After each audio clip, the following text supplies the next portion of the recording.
Hello there, everybody. Welcome to another Wednesday Roundtable, a me mid-Wednesday, while the names are still in play. I'm Cyphus. I'm sitting here with the me mid-master himself, the Grand Wazoo. Hi, guys. And, of course, you all know the Flubster, Flub with two Bs. Hello, everyone. And everybody's favorite deodorant review podcaster, Ursinity. Yeah, I'll give him that. Yeah. Hello. Yeah, it's true. The Old Spice episode was amazing. I actually it was quite good. Really was surprised when I read that it was assumed that Ursi was everybody's favorite podcaster in that bit of review we got. It's like everyone's favorite show host, right? It's Ursi, right? And it's like, Of is course. it? Ouch. Burn. That's money well spent when I paid that guy. Yeah, it was. So we're here today to talk about all sorts of great Dota 2 stuff. So I know we got a couple things on the docket. One, we got an email that we can get to whenever you guys want to. Another response basically about like upcoming segments and things that folks would like us to get into. And then there was a bit of a carryover conversation, Wazoo, that you might have missed out on. And the Ursi was super excited about, but now he's all sick and stuff, so he doesn't really have the vocal prowess to maybe guide us through it. But that was that was getting into how our individual strategies are for gaining MMR. Cool. Yeah, I like it. Do you want me to tell you now what mine is? Because I don't really have one. No. I want to talk to people who gain MMR. Oh. So I was just letting you know what we'll all be talking about this episode. Yeah, and I'll just kind of sit here and do my own thing. Okay, I just sit on my phone awkwardly. Yeah, fair enough.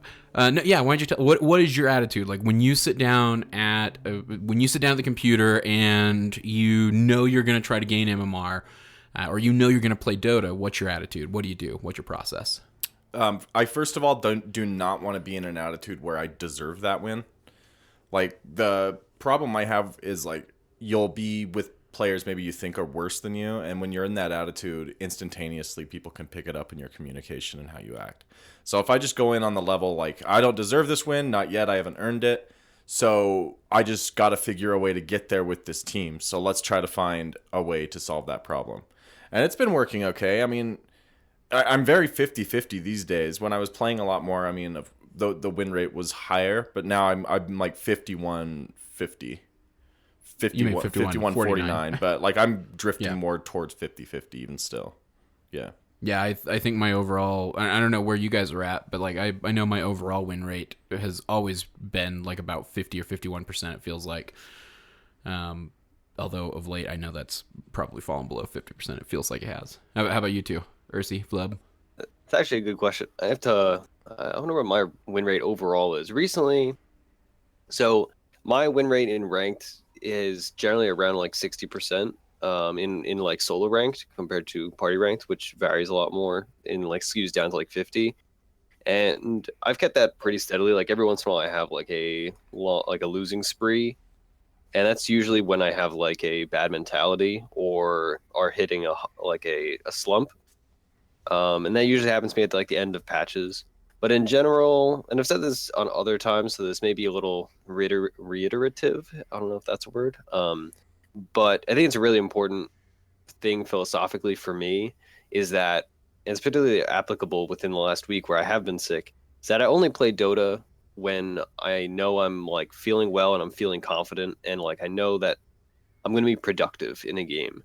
And that kind of manifests itself in a variety of different ways, right? So it can manifest itself in me playing unranked and saying I'm going to practice, a hero that I'm unfamiliar with or a strategy that I'm unfamiliar with. Like when I was learning a new Kunkka build, I didn't just jump into ranked and say, hey, I've played 100 and so odd Kunkka games.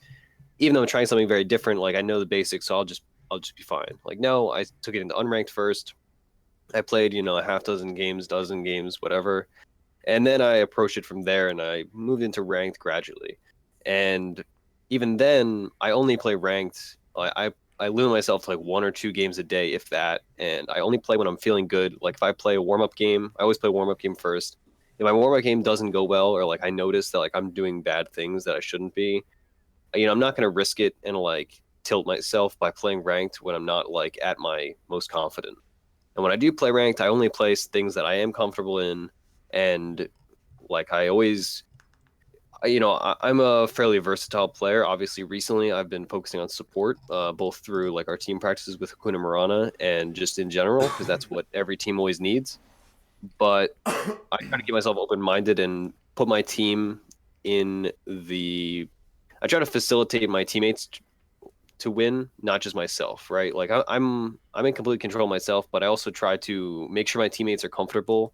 And if the guy that immediately marks safe lane, I'm not gonna try to steal safe lane from him or anything like that, right? Like I know, like sure, maybe I may be better at safe lane than him, but that's irrelevant, right? Because that guy's not better at support than I am, and I don't want to make him tilted from like before the game has even started. So I mean, I could talk for much longer about this, but that's generally my mentality, right? Is like those core things. So I'm sorry. So do you play more support than carry typically when you play in a pub? I don't think I've played a core in like a few dozen games in pubs. I almost exclusively support, and I almost exclusively climb as a support, both when I was like 3K and when I'm now. Like I still have almost exclusively ever climbed as support. I'd say probably 9 out of 10 games, maybe more, are support. And I only play core if like trying to think like the last time I played core in a pub. Like the only one that's really come to mind is like I played an Ember Spirit game because like I randomed it and said, "Does anybody play this?" And I said, "Yeah, I play that." And he's like, "All right, pick me Rubik." And so I traded him and I played Ember Spirit and we won. And like to be fair, I do find that I have a higher win rate on the occasion that I do get to play a core, but I prioritize my teammates being happy and not tilting more than I prioritize myself being on like the most quote unquote high impact hero. And especially once you've learned to support well and like support such that you can win the early game for all three of your lanes. Obviously in an ideal situation, support is not a low, and Flub can attest to this even more than I can because he plays a much more aggressive support style. But supporting is all about controlling those. What first do you few play minutes. then to have great amounts of control? And don't say Winter Wyvern. Well, I do play a lot of Winter Wyvern in solo queue, but my supports generally, I play a lot of Disruptor, Winter Wyvern, Kunkka, Shadow Demon right now, because he's like crazy good. Rubik I play a lot of. He's kind of one of my catch-all heroes. That's just like, I don't know what we need, and the enemy team hasn't picked. Nobody on my team wants to pick. I just need to pick something, and I pick Rubik because he can kind of do a bit of everything. I play Coddle every so often just because it's a solid counter pick. Skywrath is quite good as a counter pick here. This is where it helps if you have like a larger hero pool, is like, when a patch comes and Shadow Demon is suddenly really good, it only took me like a few games to get back and used to playing Shadow Demon compared to somebody that has never played Shadow Demon, either because they're newer or because, they don't play support or they don't play Shadow Demon before. Like that was very easy for me to jump into. And maybe that's why I do better at the beginning of patches, but that's a whole nother conversation, I suppose. But yeah, so I play a good range of supports, but generally, like, when it's climbing, I focus on 5. Like right now, it's like Rubik, Winter Wyvern, Kunkka, occasionally Coddle, and a lot of Shadow Demon, and that's it. Yeah, I was trying to think. I of late, I feel like I have been playing more core, and it's real easy to fall into this. It's real easy for me to get tilted playing ranked. But it's super easy for me to fall into the mentality, and I know everybody does it, where it's just like, fuck it. Everybody picks cores. They're all picking cores, and I'm the dumbass who's sitting here playing support every game. And I don't know. Every once in a while, I fall into that mentality, and I'll just be like, right. Something I do to combat that, even at our skill level, is pick something that kind of scales. Like I like Abaddon to run in the 5 lane, and then you can also roam and throw shields and shit on people and kind of scale a little bit better. Like you could pick up a Basher or something, and then suddenly you can like knock people on the head and kind of scale as like a semi carry. Because so many people will, like, if you pick like a squishy 5, like people don't give a shit about you. Like they're not playing around you. Like you go in and stun, and people are just gone, and then you're dead. Yeah. Well, because like, everybody, I there's no communication of when you go in. So when you try to, because I played a lot of Lion and stuff, and you can win games like when people pick 4 cores and you pick the hard 5, but making it all around the map, warding, not being caught out, and ensuring that your lanes are winning are very, very difficult when you're the sole support and you're playing like a 5 that can't scale very hard. I get what feels even more painful at our level, and I feel like a broken record here, and the response I get from higher skill players is, oh, it's like this at every level, but at ours in particular, it's super bad because, like Wazoo mentioned, yeah, you go and you stun, or yeah, you set something up and the carry's right there, or the core's right there, but then all of a sudden they're heading back. They don't want to follow through, even if they're in position to follow through on it. They aren't in a mode to follow through on what you did because they want to go back to farming, and that's everybody's top priority. And it happens all the goddamn time. Like I can't tell you how many games where I picked an offlaner. Because I felt like, okay, hey, an offlaner, I can pick an offlaner in solo queue, and I wind up with 5 cores on my team and 5 cores on the other team by the end of the draft, because nobody wants to pick right away. And it's not, we're not talking cores like Earthshaker and shit in the offlane. We're talking like PA mid, PL offlane, Sven carry lane, and then you have a Legion in the jungle. Yeah, Legion in the jungle. And some and guy. Then, like, do you pick a support into that? Right. Like, yeah, you should. But like, I think that though you guys are kind of going into a territory that's a little off. I feel like that happens, but I think that actually happens to more people around your level. Because I would definitely argue for myself that if I go in, or if I'm saying that I'm going in, people will generally follow. There's assholes wherever you go, for sure, and that's just any game, any situation. Dota is like filled with them, but the thing is like, if you go into these situations and you think that, okay, I'm going to have to carry as a support, then you're not going to be successful, in my opinion, because you're worried about, okay, I'm going to have to transition to a certain carry level.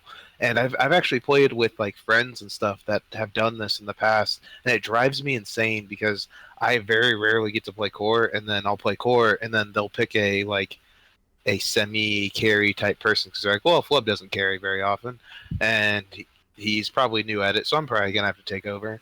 And then they don't freaking pick up wards then, and they don't pick up like the core essentials because like you have to have that character move over into that lane and start taking it over after like 20 minutes, and it's like, are you kidding me? Like, well, okay. All you have to do is just set up the first 20 minutes as a 5.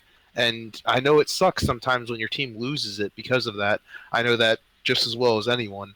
But you have to have some faith, because if you pick the heroes like Abaddon as your solo support, you're not going to have stun on that team. I can almost guarantee it. Yeah. And it's going to be a game of like, okay, we have to group as 5 to push down because that's the only way we can win this. And that is way, way more unlikely of winning in a pub match, especially lower MMR. You have to get people gathered up and pushed. No one ever does that. People want to farm. Yeah. So what you're saying right there reminds me. So earlier today, I watched. Have you guys seen the Purge Coaching Sir Action Slacks video? Yeah, it's great. I feel terrible about myself for being like at my MMR. Granted, I have 100% win rate against Slacks out of like a few games, so I now know why. But yeah, it was kind of sad. Like, honestly, I felt really bad about myself for being like ballpark around Slacks' MMR. Oh, for I'll like tell you how abysmally bad he is. At this I game. was watching him play support, and I was thinking actively to myself, my God, I buy wards, I pull camps, I do all of this shit that he does not do. Like Sir Action Slacks verbatim says, and it's this interesting mentality that I'm telling you exists not just with him, but with like a lot of people at the 2K level. It's that you can't trust anybody. And why would you buy wards? Fuck wards. I don't believe in wards. I don't believe in farm priority. I don't believe in any of that shit. I believe in what did he say? Like he saw himself as the fuckerer, because that's what he did. He roamed around the map and he made sure somebody got fucked and killed. That was how he viewed it. He's super aggro early on when he doesn't need to be. He's never stacking. He's never pulling. He's never buying wards. He's never doing any support. And I was thinking to myself, my God, like that's what it's like here at the 2K level. And then Purge verbatim says, you play like you're in 2K. It's like you play like you're in 2K. And that's what goes on. But he's like 5K? Well, he's like 4.2 or 4.3. He's 4'7". 4.7. Gee. Yeah, that's why I say this. Like for context, right now I'm like just about 4'9", and like when I've played against Slacks, it was at lower MMRs too. It was a while ago, but my general answer to all of this conversation is that if you're entering into a game thinking like this, you've already kind of set yourself at a losing perspective. It's like a self-fulfilling prophecy. Yeah. Right? If you think, oh my god, my team are going to be idiots and I'm going to have to play like for instance, when I was first like when I was breaking 4K, and Fafnir also has done this a lot, and I've talked to him a lot about this, and we both recommended to other people. We used to just play tons of Silencer support because Silencer is very suited to that, like, that mentality of like, oh boy, my teammates are gonna be idiots and I'm gonna have to transition into a core. And that being said, Silencer support is still pretty legit and it's still very good for climbing. But as far as I'm concerned, if you're entering into a game and thinking, hey, my teammates are all gonna be incompetent and they're all gonna pick stupid things and they're not gonna listen to me, then like you probably shouldn't be playing. Like you should take a break and play unranked or something. And just go into every game thinking like, all right, I just have to play my best. And like that's really all you can control. And that's something I say all the time. And I know I sound preachy and like pretentious saying it. And like I'm sure everybody's gonna say like, oh, you know, that's just because you're in like a quote unquote high MMR or whatever. No, I'm gonna play an opposite honestly, booster. You can't count people at any MMR. And you know, the general point I'm trying to make is basically, you know, you have to approach every game and just say, all right, I'm playing the 5. All I have to do is play better than the 5 on the enemy team. And statistically, I will win over a multitude of games. I will climb MMR. As long as you're consistently being better than the person on the enemy team doing the same job that you are, you will climb MMR. And MMR is a system that is very gradual, right? It's not about these like steep climbs. It's about like trekking slowly up the mountain, but gradually. And like, sure, you may like run into like some polar bears that are going to drag you down a little bit, or like, you know, you might trip and fall, whatever. And you might slide down the entire mountain and be at the bottom and have to start all the way back up. I'm basically headed there right now. We're going to find out with like, Ursi. I'm going to play someone who's going to opposite boost his account and take him down to 2K. And I'll be like, let's see the man go mad. Any day can make a man go mad. Trust me, like I've been really bad at Dota before. And like, granted, yes, I mean, everybody's in recent weeks has noticed my egomania about and all that, but I have been very bad at Dota, and I still consider myself bad at Dota. Like everybody is bad at Dota to some degree. Some people are just worse at Dota, but Dota is such an endlessly complicated game that like if you think, I've said this before, but like every time I think I'm good at Dota, I start losing MMR because it's just like a mentality thing, right? It's like what they always say is you have to be the constant student. And that's how you like gain knowledge. That's how you gain MMR. Like you have to constantly be thinking, oh, even in a stomped game, like, hey, I went 8-1. Well, like, okay, but you died once. Like, why did you die once? What did you do there? Like, what went wrong? So it's about approaching games with the learning mentality. Yeah, exactly. My teammates fed. Like your teammates feeding is not an excuse for you dying. Like you should have acknowledged, like, hey, they're feeding, and then ran away. Right. So you know you can always learn something, and that's how I've like climbed, especially when I was bad at Dota. Like I had a period, I used to play very casually with friends, and we were all terrible at Dota. And then eventually, like I stopped playing with them because I wanted to take it seriously. And that's when like I started looking up guides and I started taking games seriously. And I stopped playing on our dumb Smurfs that like did stupid things. And I like critically assessed my games and watched replays and stuff. What's and the stupidest thing you've ever done in Dota on that Smurf? Well, I mean, I had my Battle Fury Invoker Smurf that I actually had a really good win rate on, but dude, I played like, dozens of games. That's like worse than anything I've ever done. Like, and that's saying a lot. It's not that bad, all right. I would go bad. Right. You build boots, normally phase boots, because this was like 2 years ago or whatever, when like people didn't do the new builds. So I would limit myself every game. You build boots, and then you build one real item. Usually it was either Force Staff or Yule's Scepter. And then you just build Battle Furies. And you do a Wex Exort build, and you'd have Alacrity and Cold Snap. And you would just kill people because you did like 1 billion damage because you had Alacrity up with like 3 Battle Furies. And you tilted the enemy team like crazy because they're all like, boy, how are we losing to this guy? He's building Battle Fury and Invoker. Yada, yada, yada. I've lost to things like that. Oh yeah, you Yeah. have that like slacks effect, and this is one thing Purge talked about a lot in that video, which is an excellent video with like a ton of stuff to learn Oh for yeah, any player of I any feel like I tier. learned so much shit. I mean, even just well, we'll get into it a little bit later. You continue on. Sorry. Yeah, but like you can do, there are a lot of out of game things that affect the game, right? Like my all-time favorite guide I've ever watched and listened to is a guide I don't use anymore, but I still have learned so many valuable things from it. It's from a guy who is like one of the like top few Night Stalker players. And I bring up this anecdote all the time, but it's so insightful. What he said is in the beginning of his guide, it's called the Batman Night Stalker build, and it's going mid, and you build a Shadow Blade, and you just run around and you kill people. And he said, guys, there are enough cancerous people in Dota. You just, normally you got to be nice, but when you're playing Night Stalker mid, it's so dumb and it's so aggressive. You have to just tilt the enemy team. And so he's like, this is the only hero I all chat on. Every time I get a kill, I throw a question mark out. I say, boy, like your supports really suck. I can't believe you got caught out there, like stuff like that. And he's like, he has like an 80% win rate on Night Stalker. He's like like mid 6K player now, I think. And it's just this fascinating mentality of like, or not even mentality, but it's It's a the psychological realization. strategy. Yeah. Yeah, it's the realization of all these extraneous factors Well, that are not CS, they're not XP per minute, they're not kills, they're not assists, they're not setup, they're not stun time, they're not TP scrolls, they're not anything monetary. It's all about the social factors. Or like when you're well, playing a game with a large skill disparity, you just find the bad players on the enemy team and you just feed off them. That's like how yeah. you win in houses.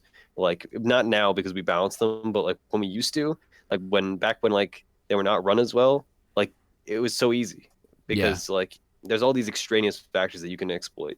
Well, it's like Which Proud's again, buddy yeah, Michael telling us that he likes to tilt the enemy team by announcing yeah, his CS when he runs mid, and then announcing his estimation. He's like, even if it's not true, if you tell everybody that that the enemy mid has a lower CS than you, and that you're out denying him, they're gonna believe you. They're not gonna believe the mid, right? They're never gonna believe their teammate. Oh, this game, it's torture, man. That's fucked. But oh yeah, all it's right, brutal. I want to hear Flub, Flub. yeah, I want to give Flub's idea as well. What's your strategy when you get down, when you sit down there at the computer and you're gonna take MMR seriously? Okay, well, a lot of times it's a mood thing, which everyone's been saying, but like instead of doing like the logical things that everyone else is doing, I like to like get on YouTube or get onto Spotify and either like I'm watching like someone else kick ass on a game that I really enjoy watching play, or I really enjoy like actually listening to like a song that like really pumps me up. And like you do that generally throughout the day anyway. Personally for myself, I'll listen to some music or something. So like doing it right before you play Dota, like getting ready, whatever you're doing for the day. Whether it's like just like getting up and getting ready, or because you're on a weekend, or like we have people like getting home from school, or getting home from work. You just like throw on some music to relax and get yourself in that state, and then jump on. And personally, for myself, I hate no stats. I pretty much only play ranked, so I have a lot different way of going than Ursi. Yeah, Whenever I play one game. That first game, if I do really really well, or if I do really really really bad, like I either like have like the worst game in the world or the best game in the world, I don't play a single game after it, because if I have the worst game in the world, I'm going to be so tilted, because whether it's because of my teammates or because I played bad, or if there's just like there's anything that just goes epically bad and I'm in that funk, don't play again, because you're going to have another bad game. But the thing is if you have a great game, if you kick so much ass and you have like one of your best games you've ever had, and you're like super excited, one, you're either going to be overconfident, which happens sometimes, but more likely, I feel like this happens every time. Maybe this is just my prejudice versus the system. Is that I'm going to get paired up with the worst person ever in history at the next match. It fails without question every time I've ever done it. So my advice is, whenever you get on and you have a kick-ass game, like take a break. Actually, yeah, you'll be on cloud nine, but it's good to like take a few seconds to like cool down, like take 20 minutes, take an hour, whatever the situation, because I feel like the next game is going to be a rough one because they pair you up with whoever is having a bad day at that point. Because Gaby Claus is watching, and if Gaby Claus sees you having a good time, he's going to come and shit all over your day.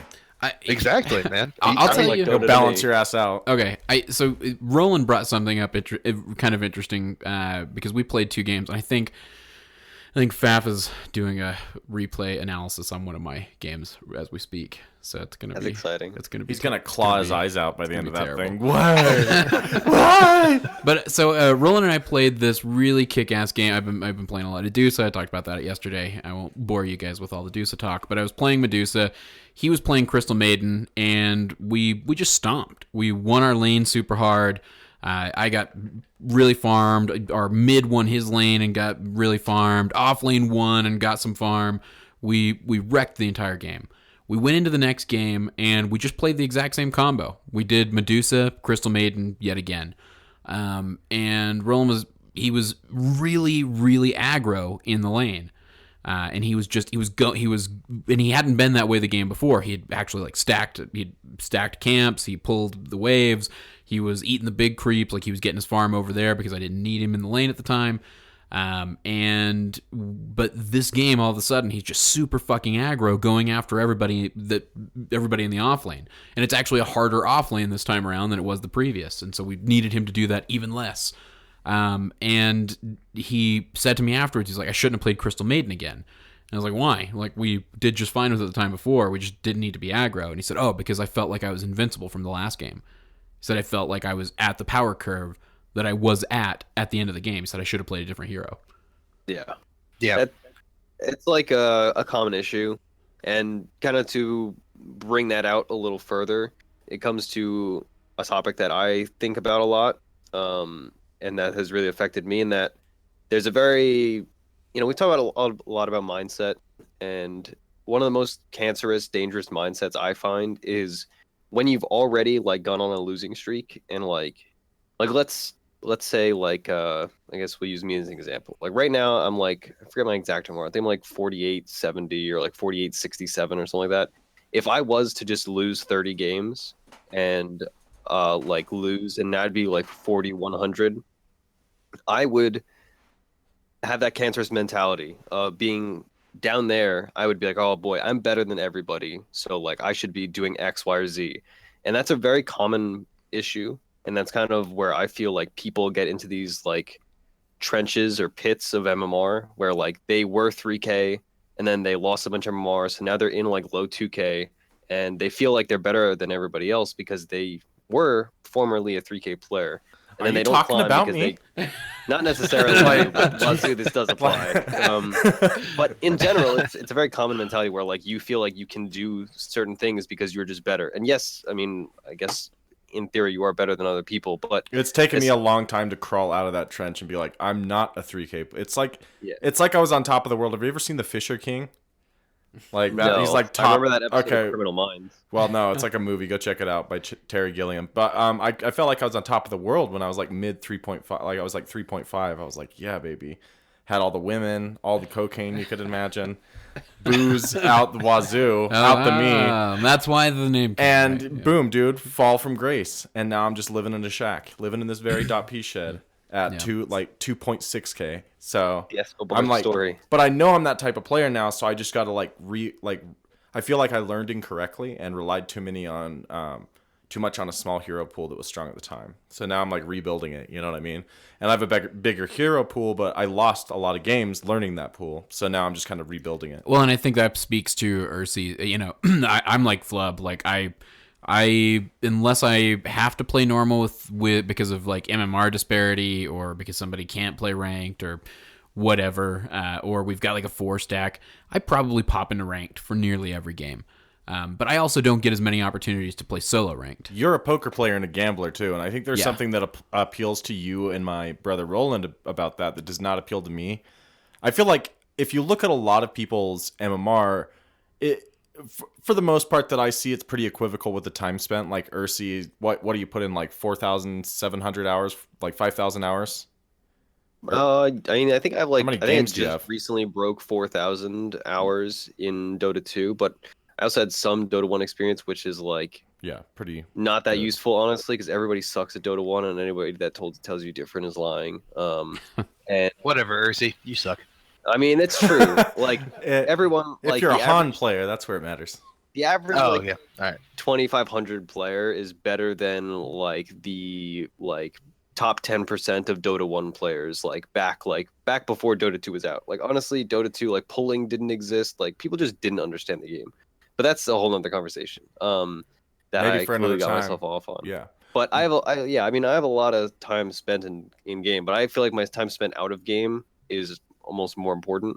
Sure. And That's an like interesting I think point. I have like I just looked up actually. I have 750 games of ranked, and overall I have a 56 point something percent win rate. And in like I wish they could separate solo rank from party rank, because my solo rank is notably higher than my party rank, because I don't take party rank nearly as seriously. And this is like Flub and I have very different mentalities when it comes to ranked, and Proud especially is on like the Flub camp and I guess the Cyphus camp. Like they only play ranked, and this is why like I gradually climb. And I, like Flub, you've been higher than me at many points, but you've also been lower than me at many points because you like vary so greatly. Same thing with Proud. Like we talk about this all the time on the show, but like he'll go like and like lose 400 points in a week, and then gain 500 points in a week, and then lose 500, and then gain 300, and then lose. And like I can't deal with that emotionally. Like I Yeah. play very like You'd be a great deliberate poker Dota. player then. I'm pretty decent at poker, but that's from my entirely amateur mentality that is not like actually studied poker. But I like to play very structured Dota, and I probably play less Dota on average than most of the show hosts, if not all of you. Like I play like a dozen games a week. Yeah, And I'll bet you and I'll bet I have way fewer games over the last 2 years than you, but I'll bet I have way more ranked games. I'll bet they're almost all exclusively ranked. I've gone like many months without playing ranked. Like I didn't play ranked for years. We brought this up in the first episode, but this is why I'm so opposed to people that just hit like whatever it is, level 20 playing ranked. Like that is the absolute worst thing you can do, and I will stand by that for like until I'm like knocking on my coffin from the inside when somebody's buried me there. Like I am so anti It'd say playing he never ranked. reached 5K on your tombstone. It's like, Well, yeah, bummer. exactly. I will. Yeah, Maybe. and like It could be an accident. important- Someone's hands it's could important get to set broken. goals too. I'm so confident I can hit 5K. I just need to like play Dota, but I haven't been. But anyway, like Boosterino me, I dude. That'll calibrated get you to 5K. Yeah, I calibrated like 3,600, and that's all because I only played unranked for so long. And like, there's no stress. You can learn in a very free environment and just pay attention to yourself and not have to worry about plus 25 or minus 25. And you get varied skill, which we talked about last week, which I and many other people have said this on many other forums, but I still espouse that as the most valuable thing to getting better at Dota is playing with people better than you. And to a lesser extent, but a still beneficial extent, playing with people worse than you. So play unranked. I should just play Like, unranked. it's so valuable. Because you know why I should play unranked? Because by about the 30-second mark into the game, I'm already taking it as seriously as every other game I've ever played, whether it's normal or not. I don't mean that like in a bad way. I mean, although there are probably negative elements to that, but Well, there's definitely But are other people though? That's my question. Because every Yeah. time I ever play unranked, people start saying, "Oh, whatever, it's just an unranked match." And to a point, they have a point. And if you're learning a character, that is the place to learn a character. yeah, what do you Like, care if you lose if you learn some valuable lessons? For I mean- me personally, I've been playing this game for a really long time, so I can understand why other people don't do that. But like for me to sit down and play an unranked game, like I've played almost every hero a shit ton. So why do I spend the time to like put this extra mentality of like, okay, I'm gonna work at this, but it's really not gonna do anything for me. I could have a good game where I get all these people, and then I'm like, okay, I'm excited, and I'm got that like super high level, and then I go over to ranked, and then you just lose. And I feel like sometimes, whenever you're playing these games, that you're like almost wasting a good game when that happens. I know it doesn't like logically make sense. If you're gonna have a good game, you're gonna have a good game. But it feels like if I play no stats and then I go to a ranked, I'm gonna have a situation where it's like Gaben gives me a good game here and then a bad game here, and it's not logical, but it kind of is, because like if you win a game, no matter what the system is, it's gonna look at you and say, okay, he did this well on this game, and then if he did that well on that game, that means he's like kind of better than where he's at. So we're gonna give him kind of the people that are going down on MMR over here, and you see that happen like a lot of the time with that system, actually, with the MMR system, because you'll see places where people are a bit higher, but you'll have a different bottom, as it were, or floor, I guess, but a higher ceiling. And I know the average is the same, but like you said, you can have like your 3K or whatever on a highly impactful hero, and then have their highly impactful player on a hero that can get picked off, and you just have all these other factors, you know what I mean, that could make that game go differently. So, like, Flub, I kind of get what you're saying, but I also kind of disagree with you entirely. So, you probably have more games than me overall, but we're at a similar skill level. And I feel like if you're approaching unranked, so everything I've been saying all episode is basically what it comes down to is you can only impact your own play.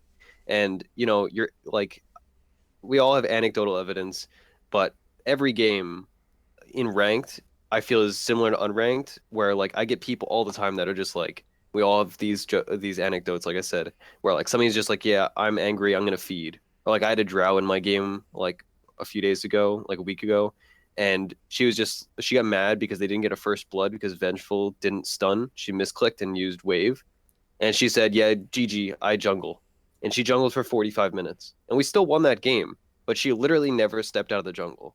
And that kind of stuff happens to me in ranked at a similar frequency to what it does in unranked, except in unranked, it's fine. Like, I get tilted a little bit, but at the end of the day, like, I'm playing Visage because I'm bad at him, and I'm going to learn him. And if you honestly think that you are playing at a, like, mid 4K to high 4K level on all 110 heroes, you are lying to yourself. That is my entire, like, I will say it with 100% certainty. Like, that is why I play unranked. Like, A, it's to wind down and relax and have fun, but B, like, I know I'm not playing, many, many heroes at the high level. Like, yeah, I can play them better than, like, any player at, like, a certain skill floor. Like, there are no heroes that I would play worse than, like, let's say, like, a 3,500 player. But there are many, many heroes that I'm uncomfortable picking in ranked. And, like, I would never play... I don't know. Visage was my example. Like, I would never play that in a ranked game, even if it was the perfect pick, because, like, I may play that at a 4K level, but I certainly don't play it at a 4,900 level. So Roland, a confirmed 3,500 player. Yeah. Okay, but would you have? I mean, yeah, I don't play all 110, but why would I play 110 when I can play like 90? But but you can play the rest of those 20 and like learn them in unranked. That's what I'm saying. And like unranked still has a lot of good players. Like I played an unranked game earlier, and there are 5K players on each team. Like, if you're in very high skill, like, it's not like you're playing against a bunch of, like, people that you have to, like, coddle, or people that you have to stomp. Like, games are relatively fair. They're less fair, but, like, not by any huge margin, in my experience. Okay, all right. We're gonna take a quick break, and when we come back, we're gonna take a look at that email, and maybe we'll settle the name of the show discussion even. What do you guys think about that? Sounds good. Hang around. We will be back. Hello, everybody. This is Roland from your favorite Dota 2 podcast, Defense of the Patients. I am asking a lot of you on this commercial, and that is to go to defenseofthepatients.com, and in the top right, you will see a survey. This is going to give us money. Money that we will spend on terrible things, probably. I've always wanted a monster truck, and if you can help me achieve that, I'd really appreciate it. We've been doing this for 2 years now, and I now have a chance to get a monster truck, so that's pretty exciting for me. Check out the survey. If you don't want to fill it out, don't. But we do need some of you to fill them out. I'm totally rambling here, and I probably should have a script. But I don't have a script, and so this is going to go on for another 10 seconds because you're supposed to have a minute, and I'm at 52 seconds. Please go to the top right of defenseofthepatients.com. Help me make my dreams come true. Thank you for listening to Defense of the Patients. Okay, we're back, folks. That's right. Roland needs a monster truck, apparently. Help him make his dreams come true. It's like, I'm just like, yeah. Yeah, I can only please one person today. didn't really sell it. And that person's me, Roland. So we got an email from a listener. Lando Lou is the name. He said, "Dear Workshop Wednesday hosts." I think that's his subtle way of suggesting a show title. Workshop Wednesday hosts. It's clever. Yeah, it's like I was like impressed. Tool Time from Yeah. Home Improvement. I like it. I'd be cool with doing the. I've actually never watched that show, so I'm glad you guys all get your reference. Yeah, it had Jonathan Taylor Thomas. Yeah, how I could was you gonna not say, I know watch Tim the Tool JTT? Tim the Tool Time, whatever. Tim the Toolman Taylor. Tim That's the Tool what it is. Taylor Taylor. That was too many T's. All right. You got probably some best watching to talking. do, buddy. Okay, so here's what Lando says. He says, "I want to let you know I'm a fan of the show, and I wanted to share my thoughts on your newest show." He said, "Well, I guess Proudland is technically newer, but that shit is solid gold." That's painful to read a little bit. Yeah, well, he has to lie to us, I guess. Whatever. He's breaking us Maybe down he and then maybe he building didn't us want up. Roland to read it and just instantly delete it. That's what I'm going to assume. Yeah, smart. He Got said, it through the censors. "This is mostly in regards to the fan-inspired suggestion that the show hosts play a game with some sort of weird restriction. I thought it was an interesting concept, and I like how it would force you to really think about the mechanics of the game in order to make it work for you." He said, "However, I would still agree with everybody's favorite host, well, at least mine, Ursinity. I really like the concept of the host playing a game together and discussing it, but I think a restriction would likely be too easy to satisfy, and it will be like watching a regular game, or the restriction will be too difficult, and it will be just like watching you struggle, tilt, and eventually lose." Both are fun. The struggle, tilt, and eventually lose. Watch us go mad before your very eyes. We've got some ideas for some games for this show that would be pretty funny, I think. And we're also gonna figure some other things out for Dota related content where we play together, because that's definitely on the docket. We have kind of toyed around with an idea I think that Flub brought up while we were back in Seattle, of pairing each of the 2K range players, you, me, and Roland, with one of these guys, Flub, Proud, and Ursi, and let them coach us, and maybe even just make a friendly competition of who's Coach E, whose trainee can get the most MMR over a set number of games. I like it.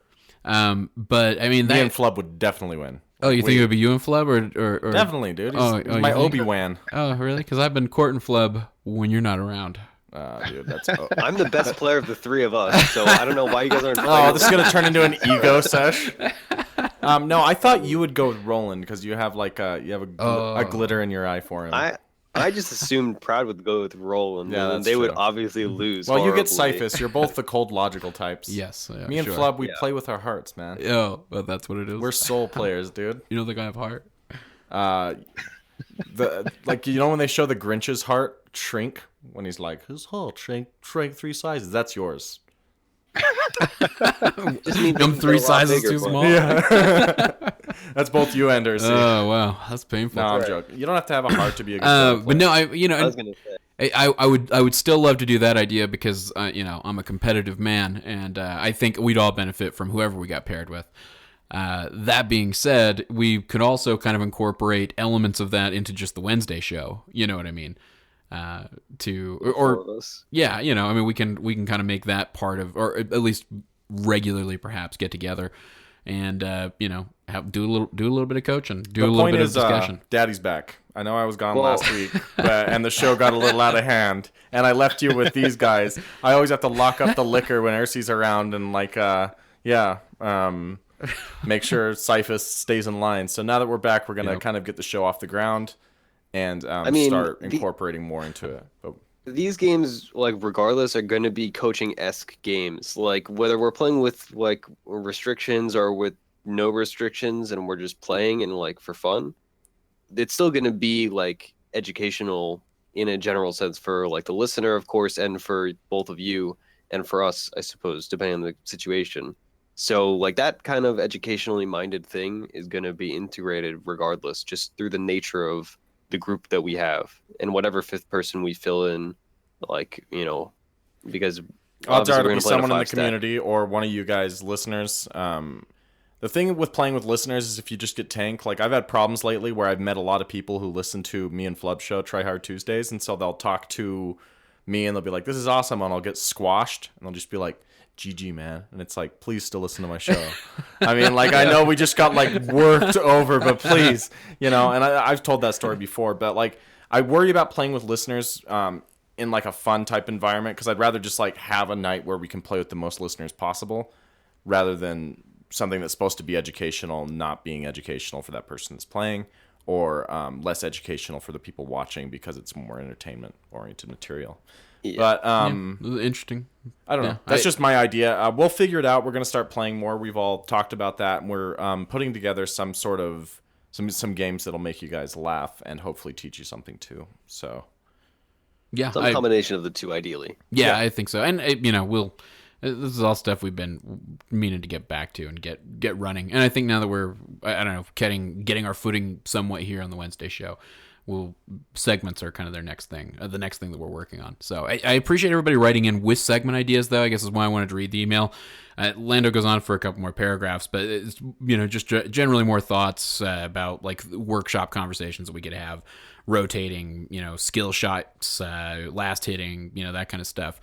Which I think we're inevitably going to get into just by the sheer nature, like you said, of the disparity between the MMRs, between us and you guys. I know that I'm looking forward to it, definitely in a selfish way. That's all I keep thinking about when we. I don't even know if Cyphus can play with us though, bros. Like he's a little too. Oh, I'm gonna calibrate, and it's gonna be worse. It's gonna be way worse than I had ever hoped. No, you'll I be thought over. we were playing unranked, but I mean, Well, judging by our yeah. previous conversation, maybe that's not true. No, I'm totally down to play. We got to ranked. get you to 5K party somehow, buddy. I feel so dirty when like I or other community members and stuff, I see people playing with like the max disparity because it's so easy to win games. I've said this many times, and some people hate me for it, but Party MMR is a pretty bad system if you are dedicated to abusing it. That's why I would not honestly, in good conscience, play Party MMR with like either of you if like we have the max disparity. Like it's so pointless to play. Well, Yeah, you I'm got to with you. make a choice here. Are you off the show or are you going to boost us? Like it's a real guess that is fucking, a it's a choice. big choice. We could pull a Roland. We could play with Jordan Hansen. No, I'm with not- Cheese Strats. Yeah, there you go. But I'm not in the boosting game. We'll be playing these for my education and hopefully the audience's education. Cyphus's education too. That guy really needs it. Yeah, I need an education, something fierce. I mean, if you think about it this way, it's boosting either way because you're gaining knowledge that you will apply to solo queue, which is actual valuable MMR. Absolutely. That's As- like when as people MMO told you as a valuable- kid when they're like, "This job won't pay you money, but it'll give you valuable experience," and you're like, Yeah. "Awesome." That's shitty. But I no, mean, I I Awesome do job. think that something that could be really fun that we could do though together is like have these plans set up for like early smoke ganks or early Roshan kills. Like people do like the cheese strats, and it's fun to show that there's multiple ways to cheese. Because I feel like a lot of times whenever we get into these games or these ideas, people will see something and they're like, "Oh man, that's so unbreakable, unstoppable," and no, you just take a step back and you can definitely break it down. But it's also fun to see like when one of those strategies really work. I know Roland was very excited about the one that he found or stumbled upon, and it is fun when you face that and you're able to replicate it and get some wins, get some momentum out of that. So I feel like it'd be fun to just have like us do some cheesy stuff as time goes on. Yeah, sure. And just switch it up every week, do a different cheese every week because there's hundreds of cheese. Man, you're I'm- killing me. I'm down. The first sentence you made, Club, was like the best suggestion I've ever heard. You're like, let's set goals. Like, hey, let's do a bunch of smoke gangs or let's make good rotation. And I was so like down for that. That sounds like such a good idea. And then you're like, instead we could cheese every week with a different cheese. And then I kind of wanted to kill myself. What's a good Well, cheese that starts with W? Because it could be that cheese Wednesdays. Who knows? We'll With the figure it out. wyvern. But this could Pick 5 Winter Wyvern Wednesdays. Wisconsin Swiss Wednesdays. Oh, Yeah. we're talking about a different I mean, cheese. if Oh. you could just have a show that's just me talking about Winter Wyvern for an hour every week, and that'd be Winter Wyvern Wednesday. to Grand Percy talk about Winter Wyvern. Like that's what that would be. Yeah, one day when for I'll some reason you're a get my prospector. sickness. That's All right. fair. All right, so here's what we're gonna do. We're gonna round out because we're about to run long in the tooth. I'm gonna go around. I'm gonna hit each of you once. If we miss something, if there's something you really wanted to get in before this show closed, it's gonna be a speak now, forever hold your peace sort of a situation. I'm gonna give you like 60 seconds, maybe 90 if it feels good. And speed it up, Grampy. And, Ursi. that's we how know we're you gonna got go. a little bit too much of your cough medicine. Yeah. All right, Wazoo, you anything you want to touch before we let go? before we One, get don't going? take my long in the tooth thing. I use that on the show right. all the time. That, I'll find you do and- not own You do not Yeah, own I own turns that. of phrase. You do not. And own I've that. heard it so many times yeah. at this point. Long oh in the my tooth. God. It's like a saber-toothed tiger, right? That's where it comes from. You want to get away from that guy. I'm gonna That's come how I up with take a it. half dozen new ones. But good. It's all about good, good. vampires, actually. Yeah, okay.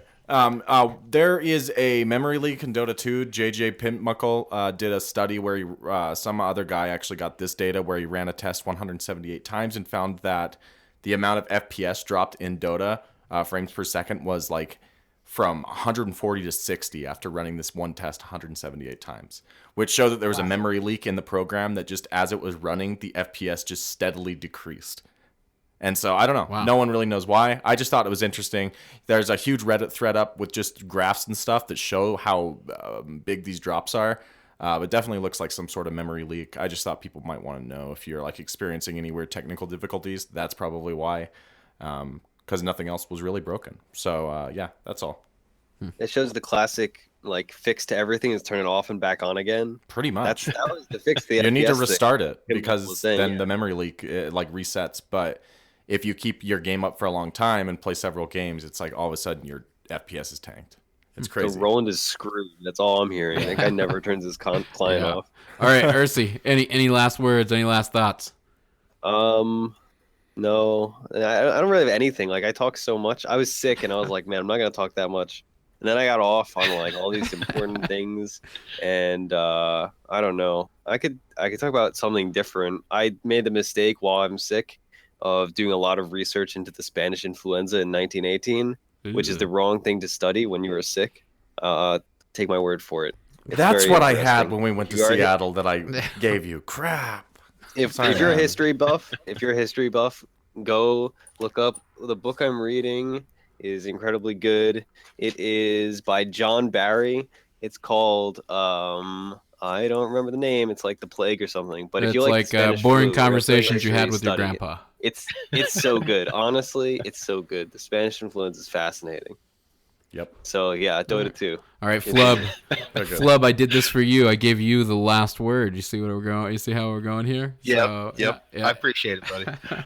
But no. All right. So I'm gonna bring this conversation where it should be back to Dota 2. Good man. So with what I was saying earlier about having a lot of heroes in my hero pool, it's because I've played for so long. I never suggest that to anyone I ever play with. It is always very bad to try to like play all the heroes at once, and it's kind of a bad habit I've gotten into. It's good to know all the heroes. It's not good to play all the heroes in certain situations. It's good to be a versatile player, and you can play as much to up to like, in my opinion, 50 or 60. That's a decent number if you're going to be a versatile player. If you're going to be more narrowed, I actually don't like narrowed players, but like 20 is a good mark to go for if you're going to be narrowed. Any less than that, and you're not going to have a hero for every situation. So whenever I look at this stuff, I'm not saying that like whenever I give people this is how I do it, it's not necessarily transferable to what the other person should do. It's what I've learned as a player. You learn things and you go on and you see certain trends in your play. And most of my advice is about recognizing those trends of play. It's not about saying take what I do, it's successful, and repeat it, because no one in any situation, nothing has ever been a situation where you can just repeat something exactly and it'll work the same way. You can do similar things. You can have certain ways of developing an idea, but don't always do the same thing as one of us tells you to do. It's very important to develop something and use our tricks as ways to like find your own tricks and find your own way through Dota 2. Well put. I wish I didn't use my 60 seconds on freaking Spanish and Blitz now. I'm sure. All right, yeah. See how I did that? I see how I rigged it there. I see it. Trust me, I see it. And then Flub misappropriated my argument. Oh, somebody's stealing time. That's what's happening here. All right, here's mine. Watch that the Purge Coaching Slacks video. However you feel about Slacks, I think most people are kind of happy about Slacks these days. I know most people love Purge. It was super fascinating. It's an hour and 30 minutes. Like, it's a movie, but it was so worth it. There were so many little things that even at the 2K level, I really got to appreciate. In some ways, it was confidence boosting. I can see how if you were a 4900 player, for instance, it would not be confidence boosting. But that being said, it was kind of nice to hear, and little tidbits just dropped all throughout. For instance, one thing that I never contemplated, the one I know I'll remember this forever now, and it's something I've talked with Roland about before, and I feel like now we have a way to like concretely solidify it, and that was buying Sage's Mask. When you start with Sage's Mask, what do you think the like criterion for starting with Sage's Mask should be? Why would you ever? What are you going, Soul Ring? Well, I mean, you start with the Sage's Mask to boost to probably go Soul Ring. In Slack's but that's case, a bad build, right? Slack's build Soul Ring on fucking everything is what we've learned. But even on Omni though, it's bad. your goal with you pick up a Sage's Mask because you want mana regen. And let me make one more point. It's like a 90. It's like a 90 pure heal, I think, at level 1, right? Yeah. So, like, you're getting how many heals do you think out of that soul? Oh, no, he brings that up you get specifically. negative? Oh, really? Yeah, you go negative. You take more damage than you heal at level 1. Oh, did they talk about that? Yeah, he plays Omni in the video? Yes. Oh, interesting. Yeah. So that's all he plays. That's all. Yeah, it's almost all he plays. That and Disruptor, who he also builds Soul Ring on, so that he can spam his Lightning Storm, and then Wraith King. He starts with a Soul Ring, so he can spam his stun, and he farms with the stun. It was so that he could ult when OD drained all his mana. Yeah. This was though at level 1. Was honestly the most important thing I learned, like from the entire video, was the thing about Sobi Mask. So. But yeah, I'll let you fill them on that. But so the Sage's Mask, you want it for mana regen. It doesn't even do better for you than grabbing 2 Iron Branches until you break 33 intelligence. You get more mana regen from snagging 2 Iron Branches with. I mean, he used Wraith King as the example, but with a lot of heroes, if you have less than 33 intelligence. That's interesting. But I never buy that. I would never start with that item, I don't think. Yeah, makes sense. Think most like would. the thing is like you're using these items to either help you last hit and help you get into the spot that you can afford those items, or you're using consumables so that you can get that maximum amount of regen in lanes that you can stay there. Whether that's for mana or whether that's for health, the idea still stands, and it's not a good idea to ever really like build towards an item as you're going to it, unless that item gives you extra damage or extra health to stay in lane to be able to do so. Sobi Mask, or did you call it Sage's Mask? I thought it was Sobi Mask. Did they switch the name? Sobi, now it's Sage's. Copyright, whatever. Yeah. Oh, gotcha. Okay. The man's shutting us down. Gotcha. So Sage's Mask, it doesn't really provide anything except for that mana regen, and it's 325 gold pieces. Right. That's insane. I mean, we talk about all the time in other shows. I feel like every single show has talked about how important early gold is, and if you use that money to buy like an Orb of Venom, or you use that money to buy the armor reducing one, I always forget that one. The Blightstone. Blightstone, thank you. Or I mean, just any of these early game items, Windlace, freaking Salve like and Tangos and Salve and Tangos. Truthfully, if you're wanting to have something that like to build towards in lane, like also, I feel like the best thing to build towards in lane to have something set up is actually to have the 2 Iron Branches, and like build towards a wand, an upgraded wand.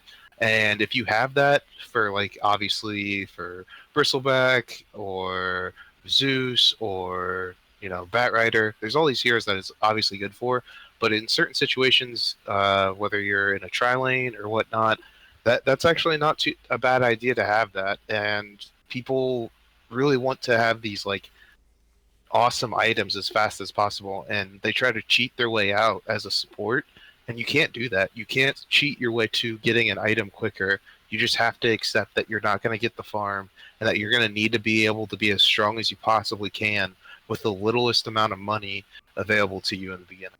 Yeah. I think those are kind of the lessons that are taught in that video. It's pretty enlightening, or at least it was for me. But so I definitely recommend that as a watch for anybody out there. So that was what I wanted to touch on. All right, folks, I'm gonna do the plugs. Let's see. We'll start over here with Wazoo. You can find him at .p_Wazoo on the Twitter. You got at FlubDota with 2 B's, and of course at Ursinity. I'm at .p_Cyphus, and you can follow the show at .p_show. Defenseofthepatients.com is our website. Right now we've got we've got a link to the survey, the demographic survey. You heard Roland's Monster Truck commercial. It's real short, 5 minutes. You can fill it out, be done. 30 seconds, not even 5 minutes. Yeah. 5 questions. 5 questions. So they're all drop down. You don't even gotta type. Yeah, I mean, if you're real slow, maybe 5 minutes, but real slow. And then, of course, you can click through the Amazon beta there if you want to help support the show without spending any extra money as well. Patreon.com if you do want to support the show with a little bit of money. You can find us on iTunes, Stitcher, Google Play, all your favorite podcast apps. And, of course, leaving reviews is really helpful. Helps more people see us, get better visibility on iTunes. I think Roland sent out a tweet that we were like 104th on the lit ranking right now of video game podcasts. So we're climbing. So we're almost cracking the top 100. It's getting there. And there's some big names up there. It's going to be cool. I'm looking forward to it. Some names you just don't even know, like Cyphas. Yeah, Cyphas, yeah, that guy. Coming up tomorrow, of course, is Theorycraft Thursday, where Ursinity and Proud will be taking on some new combo. It's got to be an Underlord combo soon, right? We did one already, you slacker. Listen to our show. I wrote the description, so I probably already wrote about it. Yeah, it wasn't a good combo, to be fair. It was like, we did it like, Underlord came out, and then the next day, or like later that day, maybe it was, we had to do a combo. And we were just kind of like, yeah, let's just do a fun hero with Underlord. And we were like, oh, let's do Tusk. And then it was like, honestly, maybe the worst game we've ever played, but it was very fun to watch. Or fun to, it was fun to watch. Not fun to play. It was miserable. Well, now you got some time with him. You guys should do a legit Underlord combo. Maybe. I'd like to see Neither of us play him, honestly. Flub plays him. Flub's good at Underlord. Yeah. Love that hero. So good. We should do a let's play. I want to, I still haven't really played techies. Like, please don't. That was like the first new hero after I joined up with the old Dota 2 with techies. If you have self-respect, you won't play techies. I hate him so much, but it's so useful to have it in your back pocket to pull out just in case. Just in case. That is true. We do have quite the techies pocket strat for Hakuna Marana. Good job, Flub. I gotta make people hate themselves because I feel like that's my job. Whenever I like create a draft, is like, okay, what can I pick to just make this game like horrible for the other team? See, but you make it horrible and for your like teammates. I hate myself. Yeah. All right, of course, you can find us on YouTube as well, youtube.com/.ptv1, twitch.tv/.ptv. If you're listening to this early in the morning on Wednesday, tonight are the in-houses with Mr. Growdy Dota himself. You guys heard him on the Monday show. He's running that thing like a badass. Hashtag production value, all that good stuff. Subreddit, /r/Defense of the Patients. That's where you can find that. Did I miss anything? I always miss something. Twitch and YouTube. I got both of those. Yep. Okay. Email, defenseofthepatients@gmail.com. Where we've been getting a ton of feedback. We're trying to get to all of it, and we appreciate those who have been emailing us about the Wednesday show. Any and all emails are welcome. All right, that's going to be it. Until next time, this is Cyphus for Wazoo, for Flub, for Ursi, saying good luck and Godspeed.